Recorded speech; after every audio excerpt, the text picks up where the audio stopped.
The beginning of doubt. Arv stood at the back of the auditorium, heart pounding, as the names of top scholarship winners were being called out. His palms were sweaty, not from nervousness, but from the memory of all those voices telling him he wouldn't make it. "You're not smart enough," one teacher had whispered in a staff meeting he accidentally overheard. "He's not cut out for engineering," said his uncle, shaking his head at family dinners. Even his best friend once said, "You should stick to something easier." He smiled bitterly. No one expected him to get here, and now he was just one name away from proving them all wrong. Childhood shadows.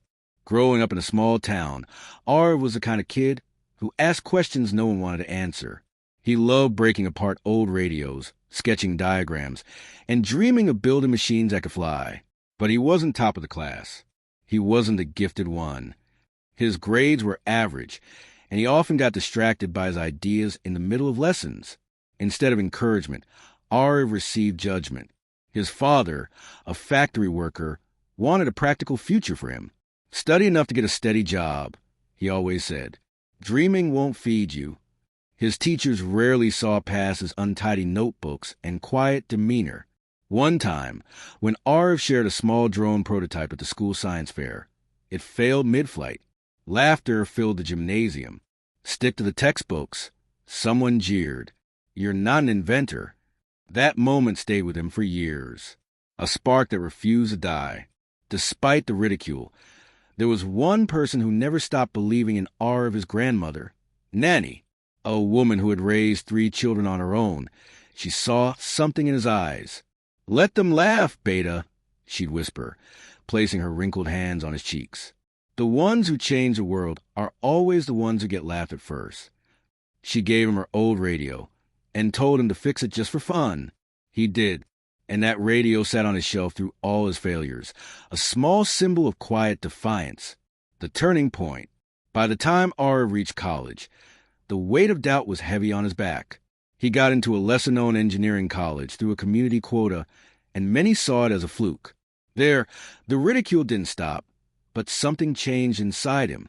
Tired of the noise, tired of being underestimated, he locked himself in libraries, obsessed over tutorials online, and began building again, one project at a time, one prototype after another. He failed, a lot, but every failure became fuel. He remembered every insult. He remembered his teacher's sigh, his uncle's mocking words, the classmates who chuckled when he tried to answer in class. And he made a promise to himself. "They said I couldn't, so I will." The rise. In his final year, Arv designed a low-cost solar-powered irrigation system aimed at helping rural farmers. While others chased internships in big cities, he spent his holidays testing prototypes in the blistering heat of his hometown's fields. The local farmers were skeptical at first, but when their water bills dropped and crop yields improved, word began to spread. He documented everything, submitted it to a national innovation contest, and won. He didn't just win. He was chosen for a full scholarship to a top institute for postgraduate research. The same people who laughed before, now they wanted selfies. The speech. Back in the auditorium, Arv heard his name. He walked onto the stage, head high. Applause thundered around him. A few rows back, he spotted his old physics teacher, the same one who once said he didn't have the spark. Even she stood and clapped. But Arv didn't feel anger anymore. He felt something else purpose. They handed him the award and asked if he wanted to say a few words. He looked at the sea of young faces, some eager, some uncertain, all searching for their own reasons to keep going.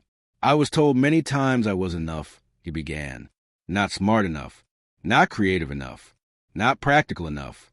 Some even said I shouldn't dream at all." A hush fell across the crowd. "But I'm standing here today not because I proved them wrong, but because I proved myself right.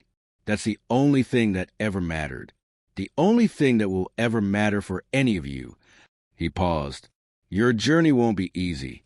You'll be laughed at, doubted, even ignored. But never let someone else's disbelief become your truth. The lesson, Arv's story isn't just about talent or genius.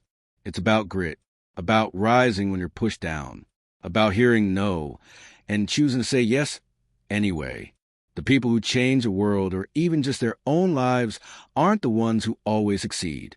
They're the ones who refuse to quit when no one else believes in them. Let this story remind you, you will face doubt. People will underestimate you. Some of them may even be close to you. But you are not defined by their vision. You are defined by your own. So build, try, fail, rise, repeat. Whatever your dream is, no matter how impossible it seems. They said you couldn't. Now prove them wrong.